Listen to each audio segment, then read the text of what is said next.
Rediscover your purpose with one single question. Do you ever dream? And when my teacher asked me this, I was like, whoa! It was bam, right?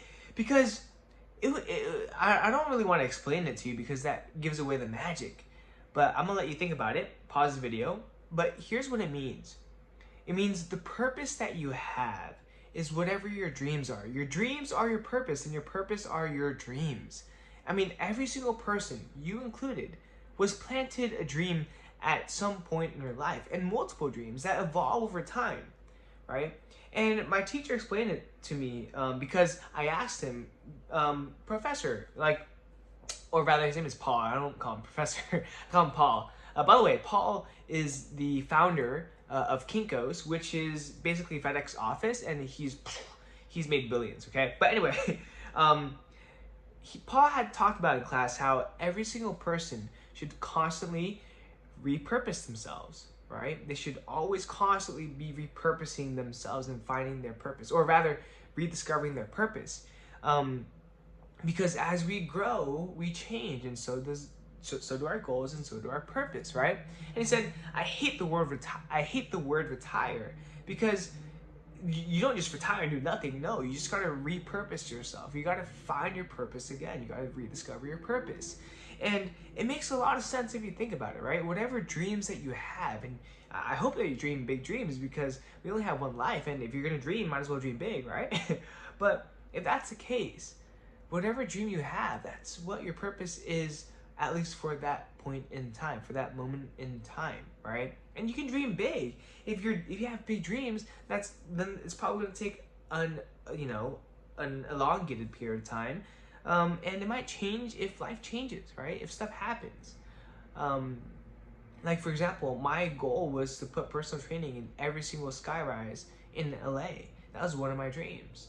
But it turned out that I didn't want that dream anymore, and I kind of went pew, because more dreams that were more suited towards me, they appeared, right? And so I think your purpose works the same way. And I know, it's not an I think, but I know every single person's purpose, every single reason why people get up in the morning, it's unique to the individual.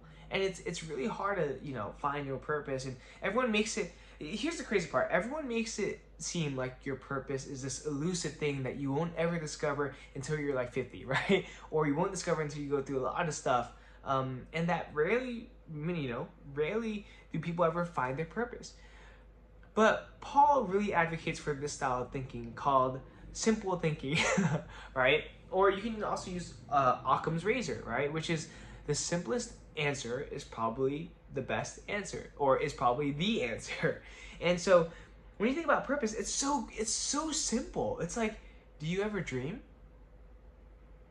That was it. Like, he asked me that one question, and it gave me enough agency. Agency is super important. It gave me enough agency to realize, wow, like, I do dream. And because I do dream, those dreams are my purpose, right?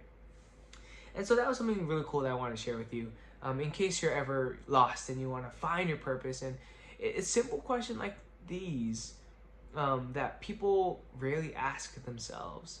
And these are some of the most important questions you can ask yourself, right? Like, what are you working so hard for? Who are you working so hard for? What is it that you want to accomplish in this one life that you have? What makes you happy? Right? What's pulling you, not pushing you, but what's pulling you towards whatever goal you want to have, to grow, to be better. And I feel like these questions aren't being asked enough, especially, in today's modern world. But that aside, today was a great day, a phenomenal day. Like, I woke up at 5 a.m., 5:30-ish, and I drove to the hedge fund guy's home. And the market crashed 2%. And I called it. I had a gut instinct. So did my hedge fund guy. The market crashed 2%. But we were pretty ready for it.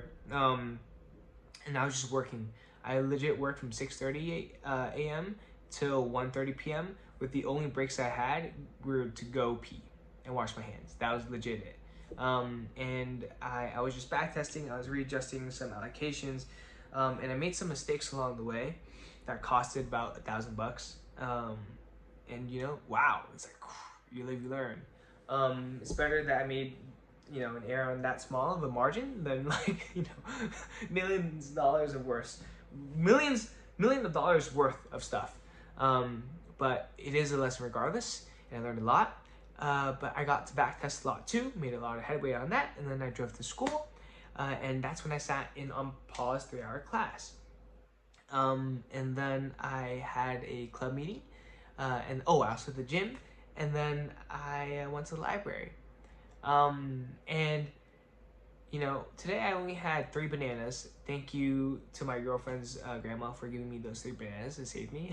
And also 1 Ghost, and 1 Jimmy John's sandwich, and also a bag of chips that were free. And also a Dutch Bros drink that was completely free. It was super delicious. It was like a blended cookie, sugar-free, protein cream, some milk thingy drink. It was super delicious. But just some random lessons from today, and it's that it's very important, or it's this fact right here. Your eyes believe, or what your eyes see are real, or it's just something along the lines of your eyes believe what they see and your ears believe what they hear, right?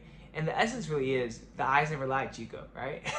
Your eyes see reality for what it is. Your ears, whatever people tell you, they can misconstrue it in a way where you're not getting the full truth, right? Or not getting any truth whatsoever. So it's better to see people for who they are as opposed to hearing people for who they are. That was one of the lessons taught by Paul today. It was a great reminder. Another one is that wherever the news goes, the money flows, right? And you can really determine the value of something by the news. For example, just some modern current events. What's it called? Venezuela, right?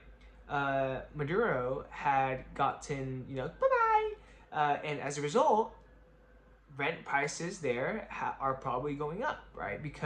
Or the value, or rather the return of investment that you would want in a property in Venezuela, let's say a rental property, you'd want you would want a lower return, or you'd be okay with a lower return.